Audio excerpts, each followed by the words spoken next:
धनगर व गोवारी समाजातील लाभार्थ्यांसाठी विविध योजना राबवण्यात येत आहेत। या सर्व योजनांकरता पुरेसा निधी उपलब्ध करून देण्यात येईल। विविध समाज घटकांसाठी रोजगाराभिमुख प्रशिक्षण कार्यक्रम, विद्यार्थ्यांना अधिछात्रवृत्ती तसेच संशोधनाचे काम करण्यासाठी सारथी, बार्टी, आरटी, टीआरटीआय, महाज्योती, वनारटी, अमृत आणि मार्टी या संस्था कार्यरत आहेत। या सर्व संस्थांसाठी पुरेशी तरतूद करण्यात आली आहे।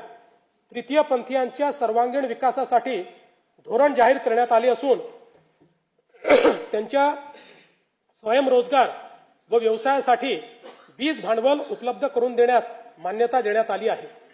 दिव्यांग व्यक्तींना गुणवत्तापूर्ण व्यावसायिक कौशल्य प्रशिक्षण देऊन रोजगारक्षम करण्याकरता व स्वावलंबन वाढवण्यासाठी राज्यात 36 कौशल्य विकास व उद्योजकता विकास केंद्रे स्थापन करण्यात येणार असून तसेच दिव्यांग लाभार्थ्यांना देण्यात येणारे अर्थसहाय्य यापूर्वीच महिना 1500 वरून 2500 रुपयापर्यंत करण्यात आले आहे।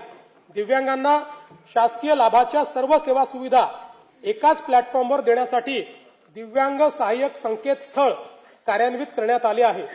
दिव्यांगांकरता जिल्हा वार्षिक योजनेअंतर्गत 1% निधी राखून ठेवण्याकरिता निकष निश्चित करण्यात आले आहेत।